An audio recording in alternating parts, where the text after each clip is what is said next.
It's me, your fave G, and I am here with another one.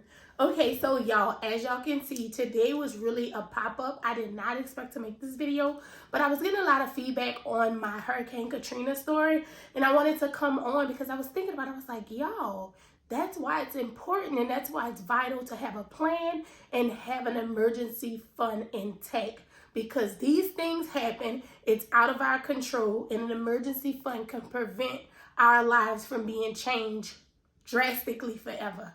So come on over, come sit down, come listen, because I want to talk to you today about my Hurricane Katrina story. All right, y'all. So basically, a lot of you know, a lot of you don't. So I'm going to share it with y'all on today. I am from New Orleans, Louisiana. Born, raised, grew up, everything. I am a NOLA queen, okay?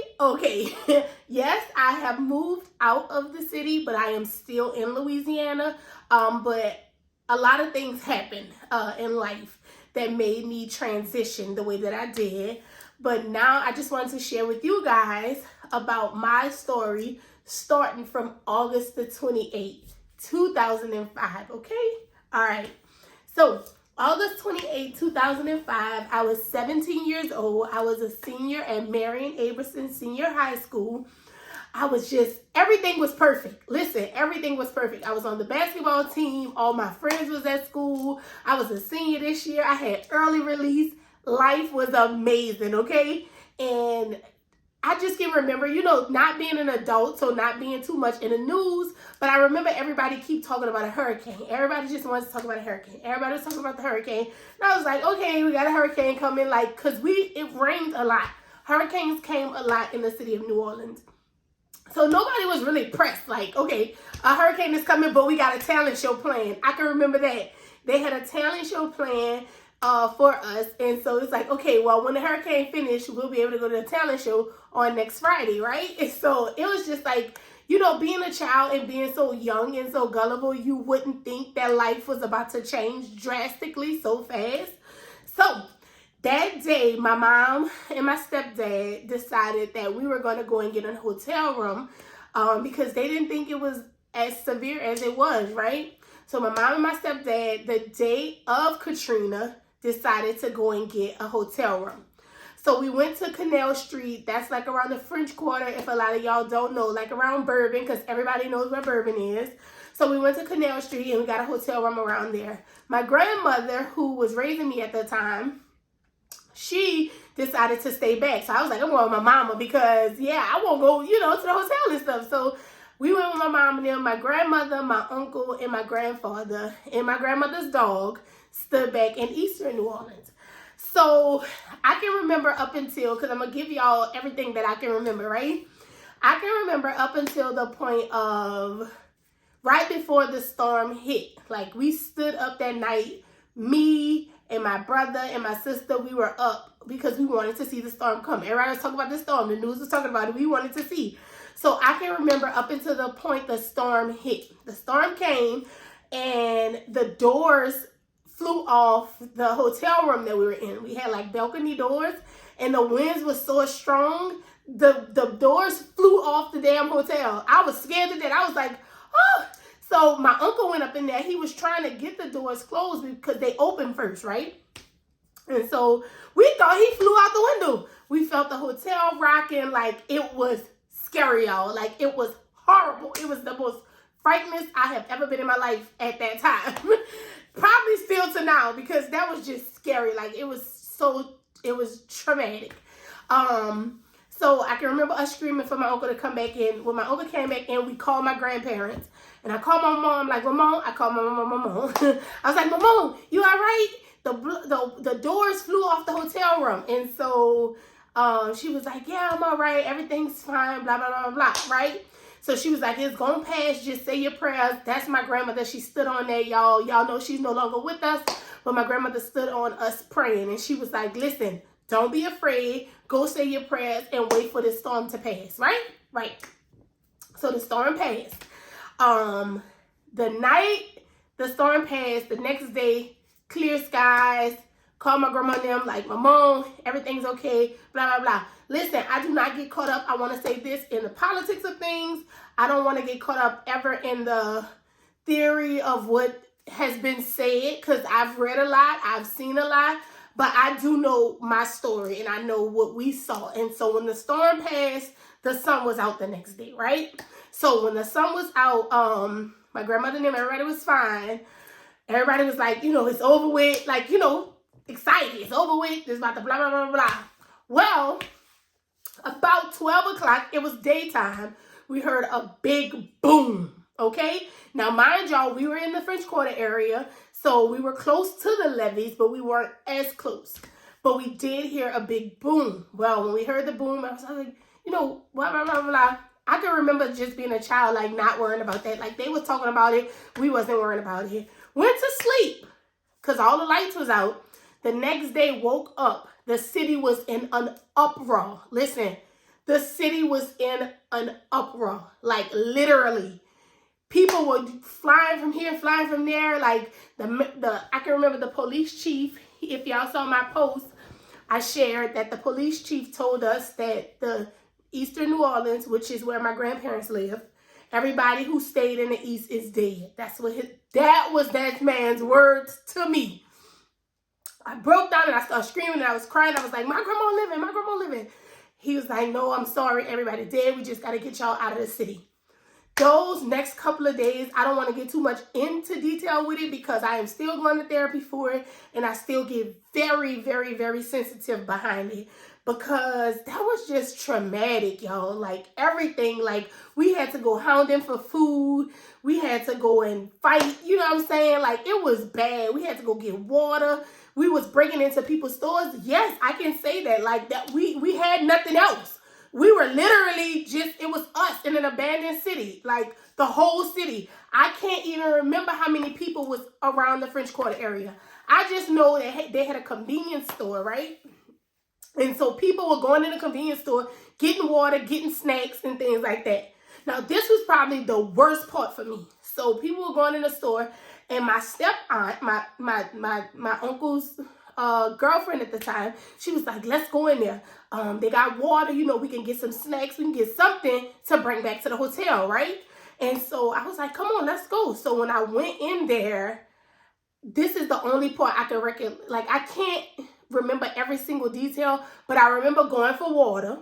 When I was going to get the water, a gun was in my head. And I was like I couldn't really, I just bust out and start crying. I'm 17 years old. I'm still I am a teenager, but I'm not an adult yet. Like I thought I was dead. I dropped everything and I just started screaming, crying. And he was like, get out, get out. And we all just, ran out the store, whatever.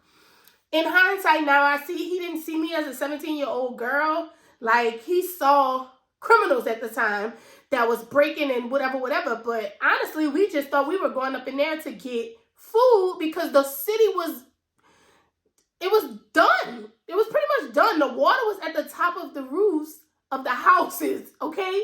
So the city was pretty much done. So we didn't know where our next meal was coming from. We didn't know, like, it was crazy. So a few days passed, like a day passed, and someone came and they said that they saw one of my aunts. Now, I do know that I told y'all before, me and my mom are close in age. My mom's 14 years older than me. My mom had me at 14, right? So my mom was still pretty much young too. And I could only imagine her thoughts, her mind at the moment. Like, I was 17, you know what I'm saying? And I couldn't imagine what I was going through. And I didn't mention that my brother and my sister, my little brother and my little sister left with their family. They have their own dad and I have my own dad. And they left with their family.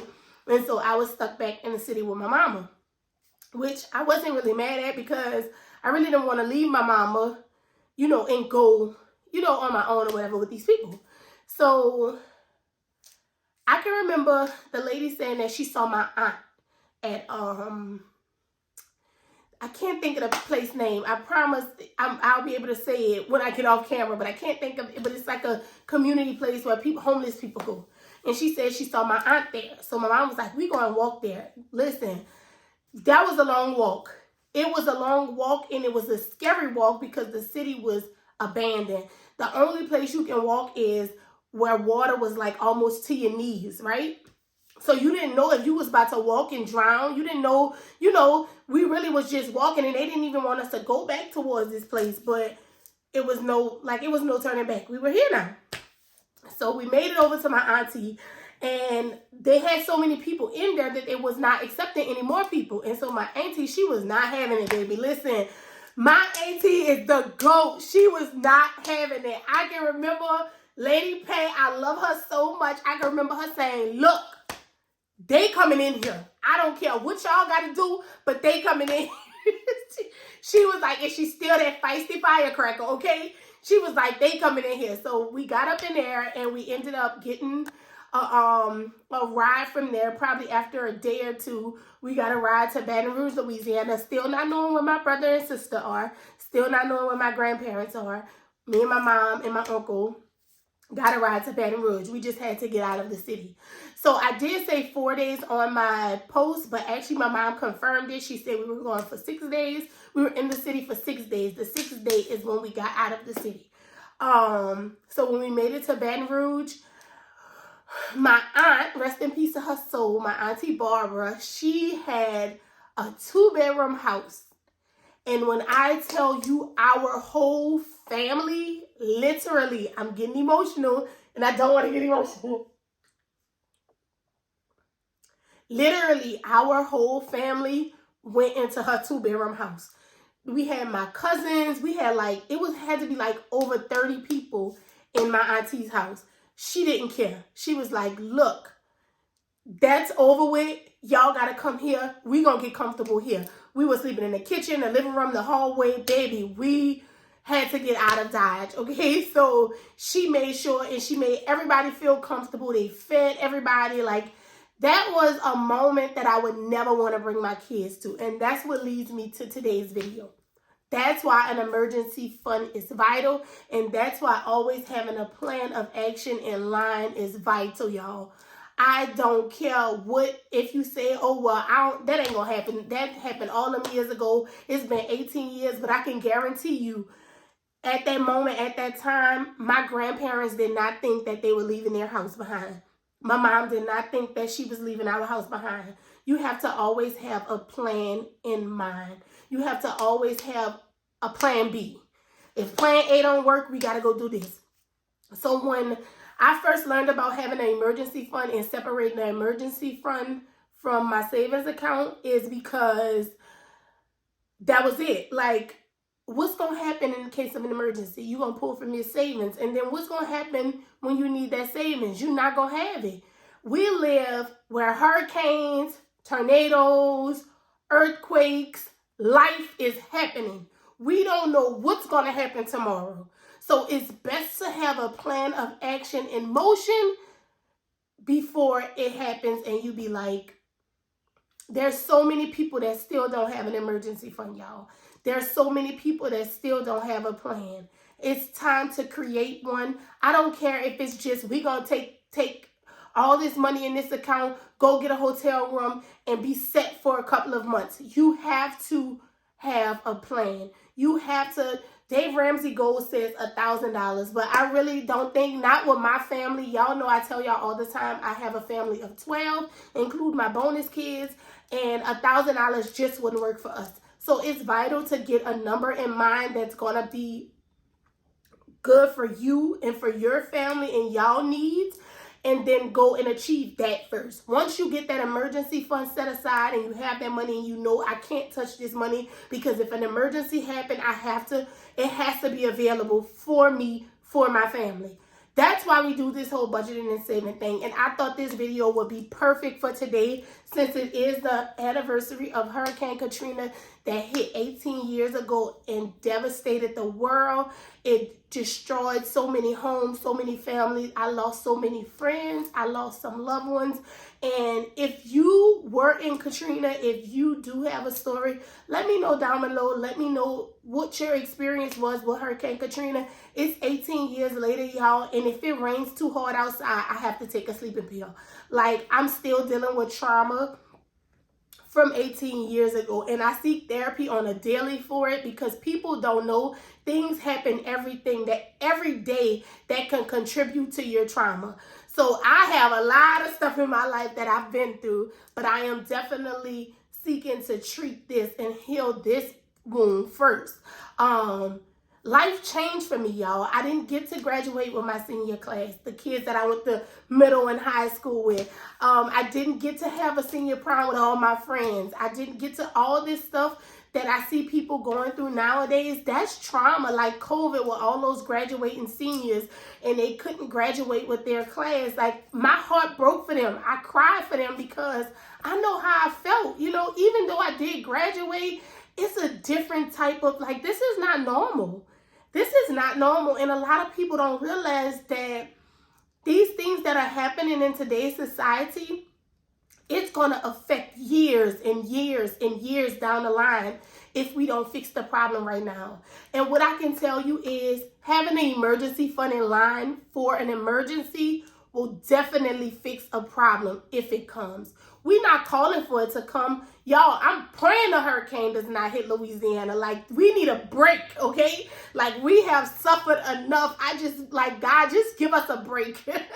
Like, I don't know. I can't stress it enough. I am praying, but I do set aside $5,000 a year. If I don't hit 5,000, I at least go to 3,500 to set aside and put into our emergency fund account, and I just allow it to build and build and build, because you just never know what that emergency can be. As your life expands, as your family grows, as the different things happen in your life, your emergencies could be different. You can get laid off your job that's providing majority of your lifestyle. Then what would you do? You just gonna not have? No, you should have an emergency fund set aside. So if that job tell you they don't want you no more, you like, okay, good. Give you time to breathe, to relax, and to think about it, and to go and execute on whatever task God has in store for you. Y'all, it's vital, it's needed, and I didn't want to keep y'all this long, so I'm going to let y'all go. I just wanted to share that with y'all. I wanted to share y'all that story with y'all, and I wanted to let y'all know I survived Hurricane Katrina. I love y'all so much, and until next time, bye, guys.